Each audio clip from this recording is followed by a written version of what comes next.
श्री सूत जी महाराज से बोले, हे सोनकदिक ऋषियों, यदि किसी ने जिंदगी में अच्छा काम ना किया हो और यदि उसकी मृत्यु हो जाए, यदि मृत्यु होने के बाद में यदि वो प्रेत भी बन जाए और प्रेत बन जाए ना, तो उसके नाम की भी तुम यदि कथा करा दो ना, तो उसका भी तारण तरण हो जाएगा। जैसे हमारे जो भी भाई बंधु कथा को कराते हैं ना, तो हम एक बांस लेते हैं, उस बांस में नारियल रखते हैं। नारियल में जो यजमान के पितृ देवता होते हैं ना, उनका हम आवाहन करते हैं। क्योंकि धुंधकारी तो एक था, उसने कथा सुनी और वो तर गया, तो दोबारा वो धुंधकारी हो नहीं सकता है। क्योंकि एक बार जिस व्यक्ति का तारण तरण हो गया, वो दोबारा इस पर प्रेत बन करके नहीं भटकेगा। प्रेतों का केवल आवाहन किया जाता है तो इस नारियल में।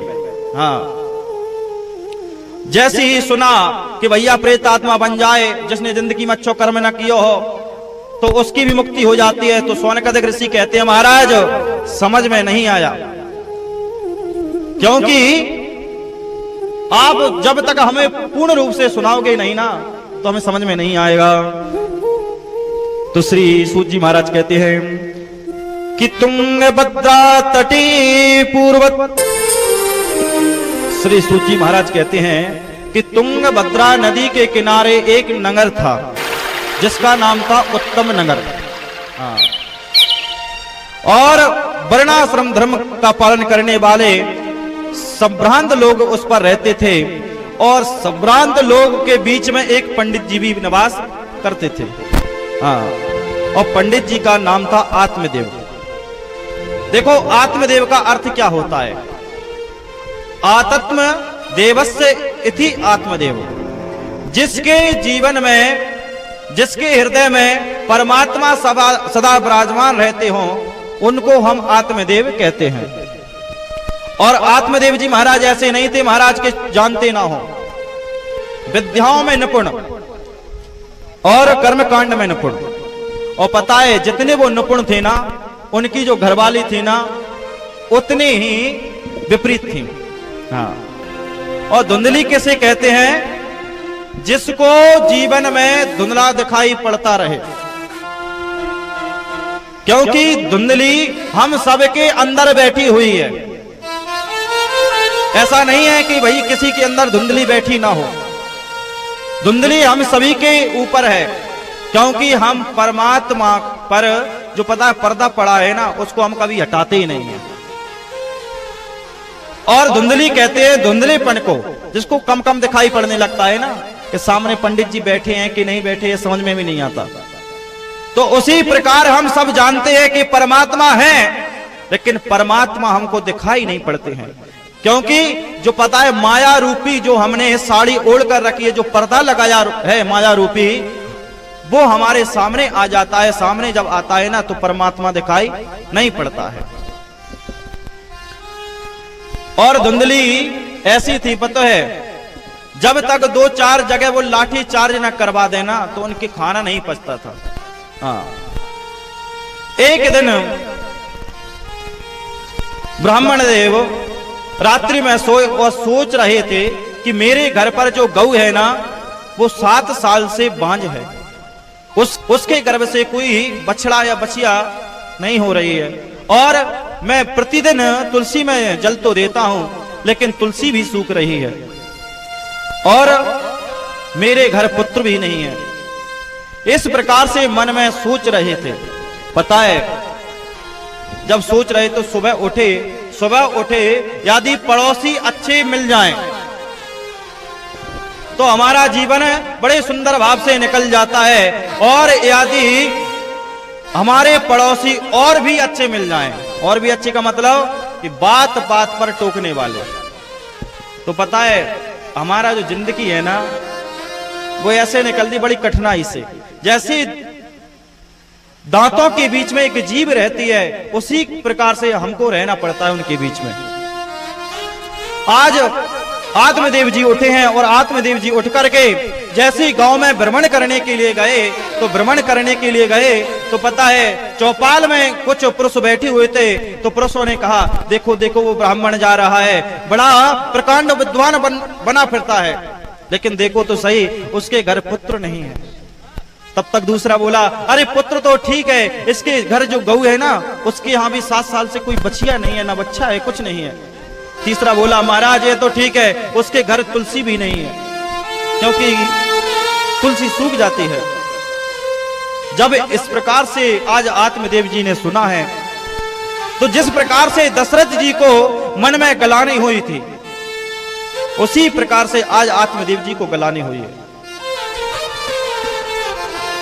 क्योंकि दशरथ जी को भी एक ही बार गलानी हुई जिंदगी में।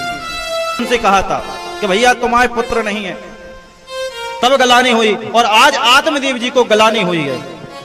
आत्मदेव को गलानी हुई, वे दौड़े दौड़े घर आए। घर आकर के धुंधली से कहा, देवी मेरो अब मन ना करे कि अब मैं इस जिंदगी को जियूं, क्योंकि जो ताने मारने वाले हैं ना, ताने मारने वाले इतने हैं कि मेरे कान सह नहीं पा रहे हैं। मेरा यदि बस चले तो अपने आप को यहीं पर समाप्त कर दो। जब इस प्रकार से आत्मदेव जी ने कहा तो धुंधली कहती हैं, तो परेशान ना हो, क्योंकि हमारे विधाता ने हमारे जीवन में लिखा ही नहीं तो क्या होगा। आज आत्मदेव जी रात्रि को सोए नहीं, वो पता है रात्रि को उठे हैं, और रात्रि में उठ करके वन की ओर निकल गए। और वन की ओर निकले तो एक बट वृक्ष के नीचे बैठे हैं आज आत्मदेव जी, और फूट फूट करके रो रहे हैं। जब फूट फूट करके रोने लगे तो उधर से एक संत निकले। तो संत किसी को रोता हुआ देखता है ना, तो उनका जो हृदय रूपी होता है वो पिघल जाता है। निकले, संत ने देखा, क्योंकि जो चेहरा होता है ना वो हमारा कैमरा होता है। संत ने जैसे ही आत्मदेव जी को देखा तो बोले, ये कर्मकांडी मालूम पड़ता है, संध्योपासन भी करता है, क्योंकि पता है प्रकार से संत ने देखा कि जी आत्मदेव जी ब्राह्मण त्रिकाल संध्या करने वाले हैं, अच्छे ज्योतिषी मालूम पड़ते हैं, अच्छे कर्मकांडी मालूम पड़ते हैं। संत के मन में विचार आया कि आत्मदेव जी इसलिए रोदन कर रहे हैं, इसलिए रो रहे हैं, क्योंकि उनको परमात्मा की प्राप्ति चाहिए। और जैसे ही संत जी आत्मदेव के पास में आए, आत्मदेव से कहा, हे ब्राह्मण देव आप रोदन क्यों कर रहे हो। और ब्राह्मण ने जो संत को देखा तो उनके चरणों में साष्टांग दंडवत प्रणाम। देव जी कहा, महाराज मैं आपके चरणों में दंडवत प्रणाम करता हूं। संत ने कहा, सुखी रहो भैया। बोले, महाराज सुखी क्या रहे, मेरे घर बड़ी व्याधि है, क्योंकि मेरे घर जो बछिया है ना, वो भी जो गौ माता है ना, तो वो भी किसी बछिया को जन्म नहीं दे रही है, और जो तुलसी का पौधा है वो भी सूख जाता है। क्योंकि इसलिए सूख जाता है क्योंकि मेरे घर पुत्र नहीं है, मैं निपुत्र हूं। और जैसे ही संत ने देखा कि भैया ये भगवान के लिए नहीं रो रहा है, तो पुत्र के लिए रो रहा है, तो संत ने कहा, आत्मदेव जी आप पुत्र के लिए क्यों रो रहे हो। पुत्र को मानना है तो ठाकुर को मानो, मेरे गोपाल को मानो, मेरे कन्हैया को मानो, क्योंकि मेरे कन्हैया को आपने पुत्र मान लिया ना, तो पता है जिस प्रकार से मां यशोदा और नंद बाबा का मोक्ष किया था, उसी प्रकार से आपका भी मोक्ष परमात्मा अवश्य करेगा। क्योंकि परमात्मा यह नहीं कहते कि आप मुझे परमात्मा के रूप में ही भजो, आप उन्हें मित्र बना सकते हो, सखा बना सकते हो, आप उनको सस्य बना सकते हो, और तो और अपने पुत्र बना सकते हो। हाँ। और यदि इन सभी नहीं बना रहे ना, तो दुश्मन भी बना सकते हो। क्योंकि अध्यात्म रामायण में लिखा हुआ है, क्योंकि जो राम जी का सबसे बड़ा भक्त था उसका नाम था रावण। क्योंकि जब से राम जी ने जन्म लिया तब से लेकर के जब तक रावण का उद्धार नहीं हो गया, तब तक उनके मन मंदिर में राम जी की छवि बसी रही, इसलिए वो राम जी का सबसे बड़ा भक्त था। उसी प्रकार से संत कहते हैं यदि पुत्र बनाना है तो अपने कन्हैया को, ठाकुर को बनाओ, क्योंकि यदि सांसारिक पुत्र होगा, आपके घर पुत्र हो गया और पुत्र यदि सुपुत्र निकल गया तो अच्छी बात है, यदि पुत्र होकर के कुपुत्र निकल गया ना तो एक एक क्षण आपको मरना पड़ेगा। एक एक क्षण आपको ऐसा लगेगा कि जैसे एक एक वर्ष व्यतीत होते जा रहे हैं। क्योंकि तरुण सागर जी महाराज कहते हैं, एक जैन मुनि के संत हैं, कि अपने बच्चों को इतना लायक बनाओ, इतना लायक बनाओ कि कुछ लायक बन जाए, पर इतना भी लायक मत बना दो कि तुम कल तुमको नालायक समझ जाए। क्योंकि आजकल के पुत्रों को हम इंग्लिश मीडियम में तो पढ़ाते हैं, इंग्लिश मीडियम में पढ़ाते हैं, लेकिन उनको हम संस्कार देना भूल जाते हैं। जब संस्कार देना हम भूल जाते हैं ना, तो वही पुत्र जब हमको लात मारते हैं ना, तो आपको कष्ट नहीं होना चाहिए, क्योंकि आपको सोचना चाहिए कि हमारी गलती है, हमने अपने जीवन में इस बच्चे को कभी संस्कार नहीं दिए, तो सीखा क्या? क्योंकि वो मॉम डैड कहना सीख जाता है तो समझ जाओ कि एक सीढ़ी प्रारंभ हो गई है हमारे अंत की।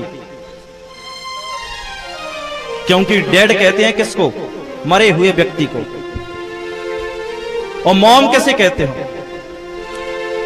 पहले बोलते थे दादाजी, पिताजी, भैया, भाभी, जो भी कुछ बोलते थे माता पिता से बहुत सुंदर बोलते थे, लेकिन जैसे ही व्यक्ति कहता है महाराज हम पापा बन गए, हाँ, क्योंकि पापा कैसे कहते हैं पता है? पापस्य खंडस्य इति पापः, पाप का ही जो एक खंड हो, मतलब पापी व्यक्ति को पापा कहा जाता है। और जैसे ही एक पुत्र कहता है पापा आ गए, और जैसे ही पापा सुनता है ना व्यक्ति, तो उसके हृदय में इतना आनंद आता है, इतना आनंद। तो संत कहते हैं कि परमात्मा को अपना सर्व कुछ समर्पित कर दो, क्योंकि आप परमात्मा को कर दोगे ना तो परमात्मा आपकी लाज अवश्य रखेगा। जिस प्रकार से हमारे सरपंच साहब ने निमंत्रण छपवाए हैं, तो उसमें भी स्पष्ट पीछे लिखा हुआ है, परमात्मा कहते हैं, कृष्ण का बोल है, कृष्ण वचन, कि एक पैर तू मेरे तरफ तो चल, यदि तू एक पैर मेरे तरफ चलेगा तो मैं 1000 पैरों से तेरे तरफ आऊंगा, लेकिन चल तो सही। अब वो निमंत्रण सब पढ़े भी होंगे सभी ने, लेकिन मानेगा कोई नहीं। पता है कि परमेश्वर है, पता है सब कोई है, लेकिन मानता कभी व्यक्ति नहीं, क्योंकि व्यक्ति को भगवान पर विश्वास भी नहीं है। जैसे आप रात्रि में कहीं से आ रहे हो, और कहीं से आ रहे हो तो रास्ते में एक मरघट शाला पड़ती है, तो मरघट शाला पड़ती है, जैसी मरघट शाला आएगी ना, और आपके सामने साथ में 4-5 व्यक्ति हैं, तो अपने अपने भगवान आ जाएंगे। कोई कहेगा हनुमान जी महाराज, कोई कहे राम जी, कोई कहेगा दुर्गा जी, कोई कहो काली, कोई कहो शंकर जी बचा लीजिए। अब उन मूर्खों को इतना पता नहीं है कि जहां पर भूत रहता है तो वहां पर भगवान का भी तो वास है। हाँ, क्योंकि भगवान ने, जैसे तुलसीदास बाबा ने कहा कि हरि व्यापक सर्वत्र समाना प्रेम ते प्रकट होय में जाना, कि हर कण कण में व्याप्त है।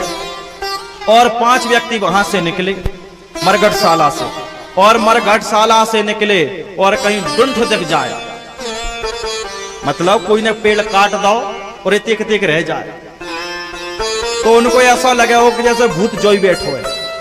हाँ, और महाराज यदि 5 व्यक्ति जा रहे हैं तो आगे आगे जाने वाले के पीछे वाला व्यक्ति जो चल रहा है ना, उसका पैर यदि उसकी धोती पर पड़ जाए तो आदमी को जो लगे वो पकड़ लाओ। लेकिन आप यदि भूतों पर, क्योंकि मार्कंडेय पुराण में लिखा हुआ है, जिस देवता की तुम पूजा करोगे ना तो उसी प्रकार से आपकी मन और बुद्धि हो जाएगी। हाँ, कदेव्यो भूत्वा यजे देवान ना देवो देवं यजेत। लिखा हुआ है यदि हम परमात्मा की सेवा करेंगे, परमात्मा का भजन करेंगे, परमात्मा के चरणों में हमारे आत्मा रूपी पंची उसको समर्पित कर देंगे ना, तो हमारी मन और बुद्धि भी भगवान की तरह हो जाएगी, हमारे अंदर भी दयावान आ जाएंगे, हमारे अंदर भी दया आ जाएगी। हमारे अंदर ज्ञान आ जाएगा, हमारे अंदर वैराग्य उत्पन्न हो जाएगा, हमारे अंदर सत्संग की इच्छा प्रबल हो जाएगी। और यदि आपने भूतों की उपासना शुरू कर दी, आजकल भूतों की उपासना ज्यादा हो रही है, हाँ, भूतों की उपासना शुरू करोगे ना भैया, तो वो तो भूत बन गए हैं, आपको और बना डालेंगे, ये सत्य बात है। तो श्री संत जी कहते हैं परमात्मा को भजो, तो आत्मदेव जी कहते हैं महाराज आप तो बाबा हो, आपका जानो पापा बनने की खुशी, हाँ जैसे अभी बताई थी, पापा आपका जानो महाराज पापा बनने की खुशी। जब पता है कोई बेटा आता है अपने पिता को पापा कहता है ना, तो बड़ा आनंद आता है। संत कहते हैं ये मानेगा नहीं, इसको कितना भी समझाओ। तो आज संत जी ने अपनी योग शक्ति के द्वारा एक फल को प्रकट किया है, और फल को प्रकट करके आत्मदेव जी को दिया और कहा जाओ तुम अपनी पत्नी को खिला देना, और ठीक 9 महीने के बाद में आपकी पत्नी के गर्भ से पुत्र उत्पन्न होगा। क्योंकि एक संत एक ऐसे हैं जो भगवान का लिखा हुआ को भी मिटा सकता है। लेकिन मिले संत, संत वो नहीं है पीले कपड़े पहन लिए, थपकता हुआ चंदन लगा लिए और चल रहे हैं, वो नहीं है। अरे संत तो वो हैं जिनके आप दर्शन नहीं कर पाते हैं, वो हमें ऐसे माया जाल से दूर रहते हैं, 24 घंटे भगवान के भजन करते रहते हैं। क्योंकि एक ऐसे ही जब हम उत्तराखंड गए थे ना एक कार्यक्रम करने के लिए, तो एक संत जी से भेंट हुई थी। वो अपनी जिंदगी में 24 घंटे में 22 घंटे भगवान के लिए देते थे। जब एक दिन ऐसे बैठे हुए थे तो हमने कहा महाराज आप इतना भजन करते हो, इतना भगवान का सत्संग करते हो, मुझे तो ऐसा लगता है कि आपका अगला जन्म होने वाला नहीं है। क्योंकि आप जो हो अपना शरीर को छोड़ोगे ना तो भगवान में लीन हो जाओगे। तो पता है संत रोते हुए बोले महाराज ऐसा हो जाए तो मैं आपका उपकार भूलूंगा नहीं, लेकिन बस मैं तो ये कोशिश करता हूँ 22 घंटे भगवान को देख करके कि मैं भगवान का एक तिनका भी बन जाऊं, एक पशु भी बन जाऊं, एक कोई पदार्थ भी बन जाऊं, तो मेरा बड़ा भाग्य होगा जो भगवान पर मैं चढ़ सकूं। देखो एक 22 घंटे वाला इस प्रकार से कहता है, और आज हम केवल 10 मिनट भजन करते हैं और पूरी दुनिया को दिखाते हैं कि हमसे बड़ा कोई वक्त नहीं है। तो भगवान को यह पसंद नहीं है दिखावटी। क्योंकि तुलसीदास बाबा कहते हैं कि निर्मल मन जन सो मोहि पावा,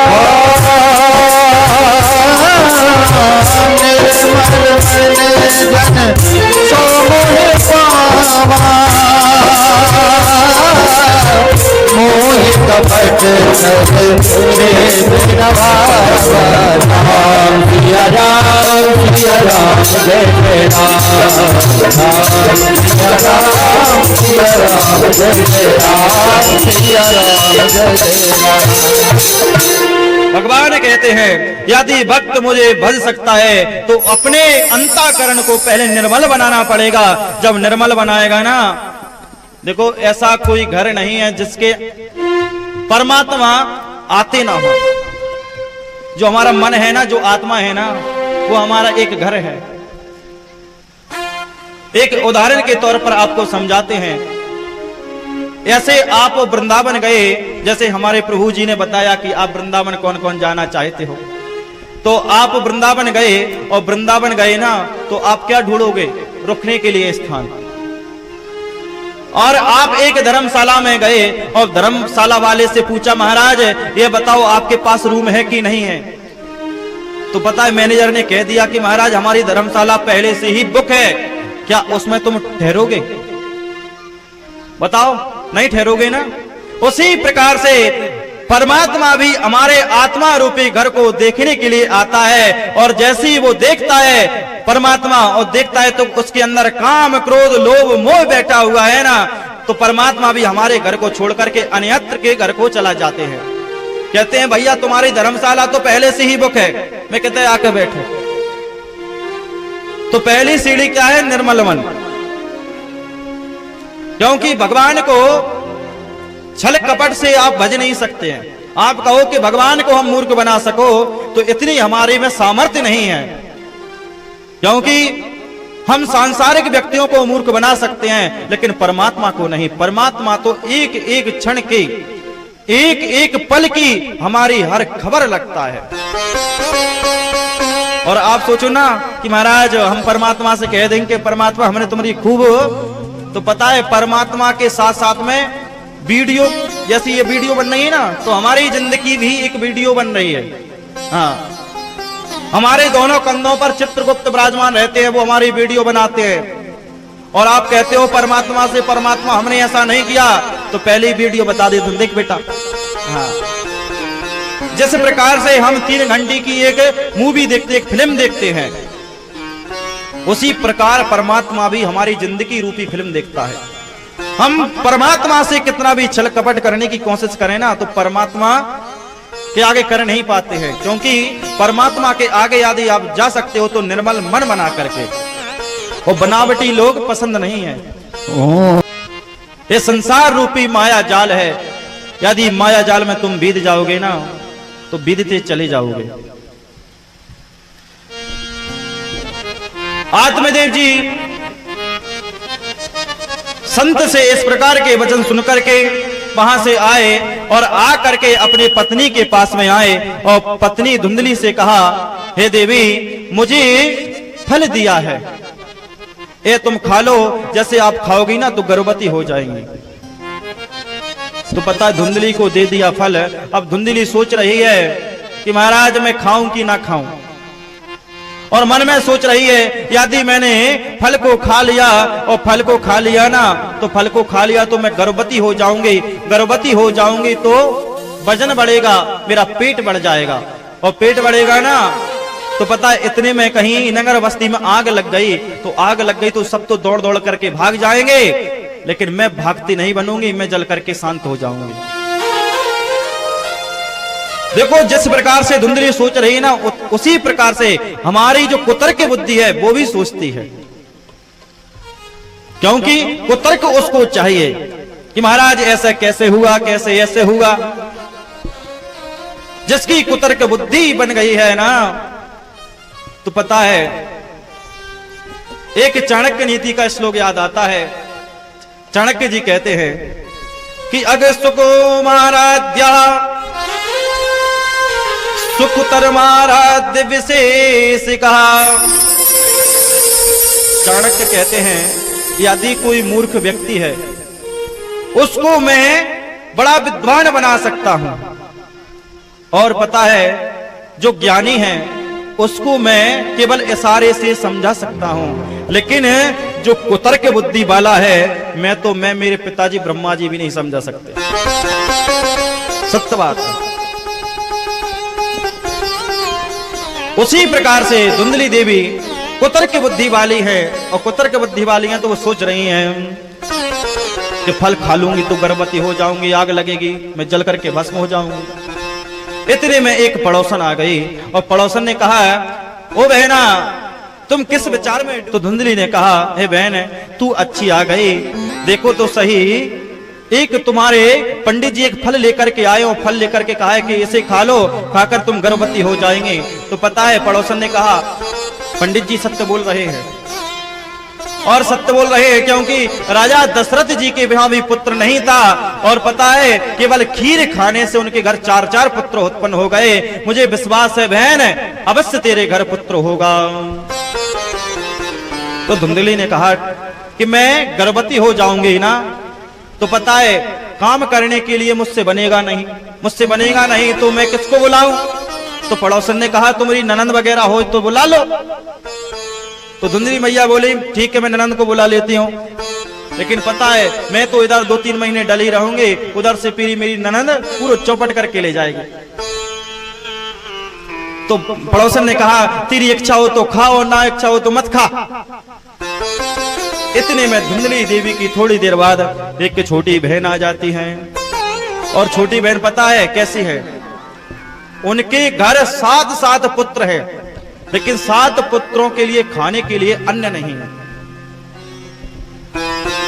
और जैसी आती हैं बहन से कहती हैं बहन तू कैसी। तो उन्होंने कही तुम्हारे पंडित जी फल लेकर के आए हैं और मैं गर्भवती होना नहीं चाहती हूँ, तो बोली चिंता मत कर, मेरे गर्भ में भी एक बालक है और जैसे ही ये बालक होगा ना मैं तुझे दे दूंगी और इस बालक के बदले में तुम मुझे कुछ धन दे देना। और तुमको ऐसा लग रहा है ना कि इस फल के खाने से बच्चा होता है कि नहीं, तुम ऐसा करो इसका भी तुम परीक्षण कर लो, इस फल को तुम अपनी गौ माता को खिला दो। धुंधली देवी बोली सही कह रही है बहन, क्योंकि आदमी को वही अच्छा लगता है जो पता है भले गलत मार्ग हो लेकिन जल्दी वाला हो। यदि जल्दी वाला मार्ग है वो गलत है तो आदमी चुन लेता है, वो पता है, और धर्म पे रह करके जो मार्ग होता है बहुत बड़ा होता है, वो उसमें भक्त परेशान हो सकता है लेकिन परास्त कदापि नहीं हो सकता है। तो आज धुंधली देवी ने भी कुछ नहीं सुना और कुछ नहीं सुना तो ये फल लिया था, उस फल को लेकर के गौ माता को खिला दिया। और पता है पंडित जी बाहर से आए, बोले देवी तुमने खा लिया फल? तो पता है धुंधली देवी बोली हाँ महाराज मैंने फल खा लिया। और जैसे ही सुना तो 1 महीना हुआ, 2 महीने हुए, 3 महीने हुए, 4 महीने हुए, 5 महीने हुए। जब 6वां महीना चल रहा पंडित जी बोले सुनती हो 1 लोटा जल लेकर के आओ। तो पता धुंधली देवी बोली महाराज मुझसे कतई नहीं बने, हाँ उठने की बस की नहीं, तुम तो ऐसा करो उठ करके ले लो। तो आत्मदेव जी को निश्चय दृढ़ विश्वास हो गया कि ये गर्भवती हैं। तो ऐसे ठीक 9वां महीना आया है, 9वां महीना जब आया और अपनी उनकी उसकी बहन के धुंधली देवी की बहन के घर एक पुत्र ने जन्म लिया है रात्रि को जब लिया तो सज्जनों बहन आकर के उसको पुत्र को लेकर के धुंधली देवी को दे देती है और धुंधली देवी को देकर के कहा मैंने आपको पुत्र दे दिया, आप मुझे धन दे दिए। तो धन ले लिया और धन ले लिया ना तो ठीक है पुत्र उत्पन्न होने के बाद धुंधली देवी के पुत्र होने के बाद में ठीक 3 महीने के बाद गौ माता को जिसको फल खिलाया था उसके यहां भी एक पुत्र रतन की प्राप्ति हुई, जिसके कान केवल गौ की तरह थे और पूरा शरीर आदमी की तरह था। आज नामकरण संस्कार हुआ, नामकरण संस्कार के लिए दोनों बालकों को बैठाया। आत्मदेव जी ने कहा कि मेरा नाम आत्मदेव जी है तो मेरे पुत्र का नाम आत्माराम होना चाहिए। धुंधली बोले ओ महाराज तुम तो सही कहो, 9 महीना पेट में मैंने रखा, तुम अपने नाम पे नाम रख रहे हो, मेरा नाम धुंधली है तो मेरे पुत्र का नाम धुंधकारी होगा। देखो इंसान चाहे जितने कलेक्टर बाहर हो लेकिन घर आकर के कलेक्टर नहीं तो वही हो जाता। तो धुंधकारी नाम रख दिया, गौ जैसे कान जिसके थे उसका नाम गोकर्ण रखा गया। नामकरण संस्कार हुआ लेकिन थोड़ा बड़ा हुआ। जब किसी का एक बच्चा होता है ना तो प्रेम में बिगड़ने की चांस बहुत ज्यादा होते हैं एक पुत्र वाले के, क्योंकि जब वो बचपन का होता है ना तो अंटी खेलने लगता है, अंटी खेलता है तो आगे चल करके ताश खेलने लगता है। और पता है और आजकल की तो हमने यह भी देखा है कि भैया अब तो ऐप से चल गए भाई ताश खेलने वाले। तो एक पंडित जी हैं तो पंडित जी के छोटा सा बालक था, बालक ने कहा पापा पापा एक ऐसा ऐप आया है जिससे हम पैसे जीत सकते हैं। पापा ने कहा ठीक है बेटा। बोले पापा तुम्हारे फोन पे से हमको 100 रुपए दे दीजिए। 100 रुपए डाल दिए, 100 रुपए डाल दिए तो पता है उसने ताश खेलना प्रारंभ कर दिया। ताश खेलना प्रारंभ किया ना तो 5 हार जीत गया वो। पिता बोला जे ठीक है बेटा लाते जा। अब पिता को यह मालूम नहीं है कि आज इस मोबाइल में खेल रहा है कल हकीकत में खेलेगा। तो उसी प्रकार से धुंधकारी में बिगड़ने लगा है, धुंधकारी बिगड़ने लगा है। पता है ताश खेलना प्रारंभ कर दिया है, आज उसने ताश खेलना प्रारंभ किया। घर पर धन बहुत सारा था, पिता से मांगता पिता दे देती, माता से मांगता माता दे देती। अब तो वो इतना बिगड़ गया कि मदरा पान भी करने लगा है। मदरा पान करने करते एक दिन मदहोश हो गया। अपनी माँ से कहा माँ मुझे धन चाहिए। तो माँ ने कहा बेटा अभी तो दिया था, तू इतनों दिनों से लुटा रहा है, मैंने कुछ कहा अब नहीं है मत ले। तो पता है उस धुंधकारी ने भी आज माता पर हाथ उठाया, माता पर हाथ उठाया ना तो धुंधली देवी रोने लगी और कहती हैं, परमात्मा ऐसे पुत्र से तो मुझे पुत्र होना अच्छा था। और जैसे आत्मदेव जी देखते हैं, गोकर्ण जी देखते हैं कि इस प्रकार सा दृश्य हुआ है, तो गोकर्ण जी कहते हैं पिताजी से, हे पिताजी आप इस घर में मत रहिएगा, क्योंकि ये घर नहीं है, ये नरक बन चुका है। क्योंकि आप त्रिकाल संध्या बंदन करते थे और कर्मकांडी थे, आपका घर स्वर्ग था, लेकिन जब से जो मदरा पान करने लगा है तब से यह नरक बन गया है। देखो भैया, जितने भी हैं सुनने वाले, उन सभी से हाथ जोड़ करके अनुरोध है कि भैया दारू मत पियो।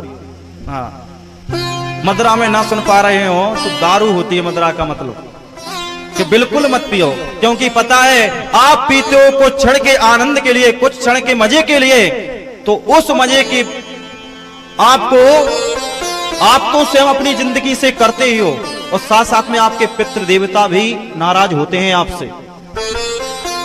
और पितृ देवता जब नाराज होंगे तो आपको आशीर्वाद देंगे या श्राप देंगे? श्राप देंगे। जब व्यक्तियों को श्राप मिलता है पितरों का, तो एक दिन वो नष्ट हो जाता है। इसलिए हे चक्रवासियों, सभी से अनुरोध है कि भैया मदरा पान ना करो, क्योंकि मदरा में कलयुग का वास है, और कलयुग जहां साक्षात आ जाए ना, तो मदरा पान करके वो इतना मदहोश हो जाता है, वो किसी की सुनता नहीं है। वो पी लेना, पीने के बाद में तो एक बोतल लगाई तो होगा भैया हम विधायक बन गए, 2 बोतल में सांसद और 3 बोतल में राष्ट्रपति। जब राष्ट्रपति बन जाता है, घर में आता है, माता पिता कहते हैं बेटा ऐसा मत कर, तो पता है माँ और पिता से भी ऊंची आवाज में बात करता है। उसको दिखता नहीं है कुछ। एक ऐसी मदरा दारू पीकर आ रहा था, मदरा पान करके आ रहा था एक शराबी, और एक शराबी इतना मदरा उसने पान कर लिया तो उसको होश नहीं रह रहा था कि मैं कहां जा रहा हूं। रास्ते में चलता जा रहा था, इतने में बारिश हो गई तो कीचड़ मच गई ना, तो कीचड़ में वो गिर गया।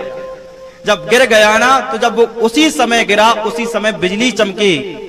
तब वह शराबी भगवान से कहता है, ओ परमात्मा, पहले तो गिराता है फिर फूटू खींचता है?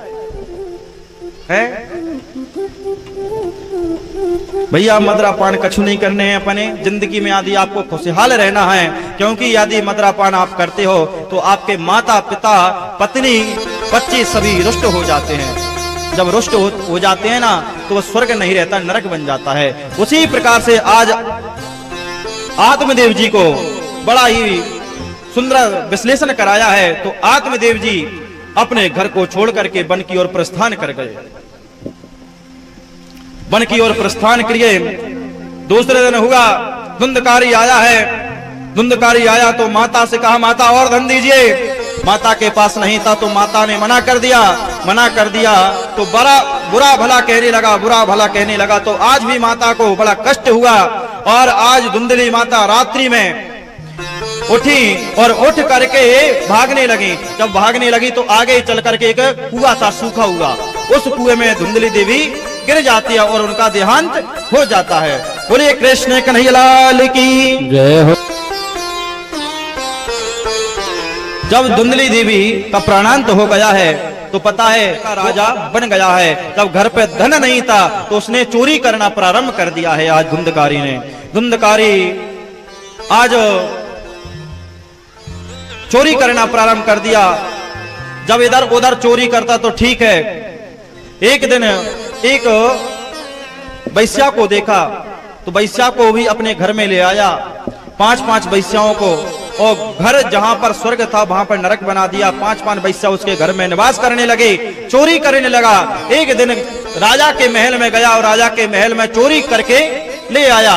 अब वैश्याओं ने सोची, यदि ऐसा ना हो जाए कि राजा को पता चल जाए, और पता चल जाए तो इसके साथ में हमको भी मार दे। तो पता है आज बड़े प्यार से धुंधकारी को खटिया पर सुलाया है। खटिया पर सुला करके बांध दिया उसके हाथ पैर, और एक वैश्या दौड़ी गई, पता है अंगारे को भर करके ले आई। अंगारे को भर कर को लेकर के उसके मुंह में, धुंधकारी के मुंह में डाल दिया। और धुंधकारी के मुंह में डालकर डाला जैसी वैसे ही धुंधकारी का प्राणांत हो गया। बोलिए कृष्ण कन्हैया लाल की जय हो। जब उसका प्राणांत हुआ, अब घर में कोई था तो नहीं, वैश्याएं चली गईं। थोड़े दिनों के बाद में गोकर्ण जी चारों धाम की यात्रा करके लौटे और रात्रि में लौटे। रात्रि में जैसे ही उन्होंने संध्या बंदन प्रारंभ की। देखिए जो संयमी लोग होते हैं ना, जब पूरी दुनिया जब सोती है तब वो भगवान का भजन करते हैं, संयमी लोग। उसी प्रकार आज गोकर्ण जी रात्रि को लौटे तो गोकर्ण जी ने देखा भगवान का भजन करते हैं। भगवान के भजन करने के लिए संकल्प लेने के लिए हाथ में जैसे ही चल लिया तो सामने से एक परछाई दिखाई पड़े। कभी भालू बन जाता, कभी भैंस बन जाते, कभी गाय बन जाते, कभी बंदर बन जाता। इस प्रकार से दृश्य देखा तो गोकर्ण जी ने कहा, कौन हो आप? तो पता है छाया से आवाज आई, अहम भ्राता तयोदिस्मि धुंधकारी नामतः। हे भैया, मैं आपका भाई धुंधकारी हूं और मुझे प्रेत योनि मिली है। तो धुंधकारी ने कहा, मैं धुंधकारी हूं। तो गोकर्ण जी ने कहा, धुंधकारी, मैंने सुन रखा कि तुम्हारी मृत्यु हो गई। तुम्हारी मृत्यु की जैसी सुना मैंने तो मैं गया जी में जाकर के आपके नाम का पिंडदान किया। तो धुंधकारी बोला, महाराज मैं इतना बड़ा पापी हूं, यदि मेरे लिए आप 100 बार भी पिंडदान गया में कर दो ना, तब भी मेरा तारण तरण नहीं होगा। इसका कोई उपाय बताइए।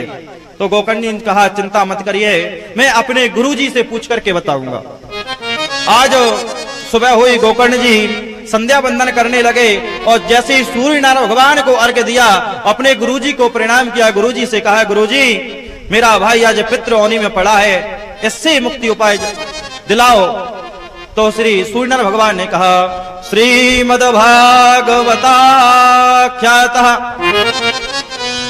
हे गोकर्ण जी, यदि तुम अपने भाई को धुंधकारी को यदि तुम मुक्ति का उपाय जानना चाहते हो तो आप श्रीमद् भागवत कथा का आयोजन करो और उस 3 बजे ही तो आना है। आप सभी बड़े प्रेम से गाएंगे कि श्रीमन्नारायण नारायण नारायण श्रीमन्नारायण नारायण श्रीमन्नारायण नारायण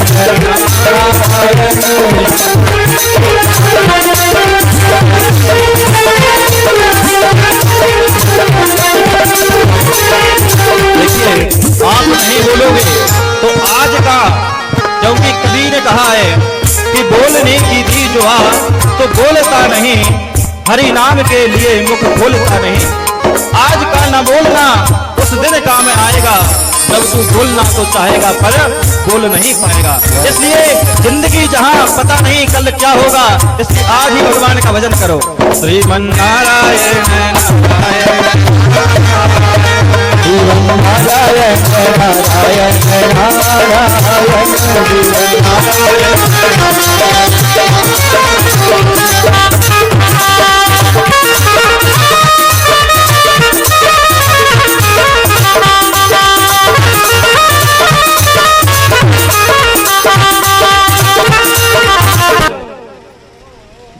धुंधकारी को गोकर्ण जी ने आवाहन किया है, लेकिन जैसे ही धुंधकारी का आवाहन किया तो पता है हवा उड़ा करके ले जाते। तो एक बांस को लिया है, बांस में क्योंकि हवा प्रवेश नहीं करती है, बांस के अंदर धुंधकारी को बैठाया है।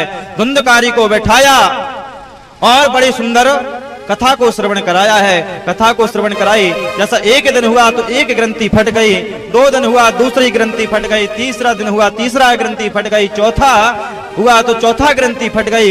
ऐसे प्रत्येक दिन कथा समाप्त होती रही। उसी प्रकार से सप्त ग्रंथि उसकी फट गई।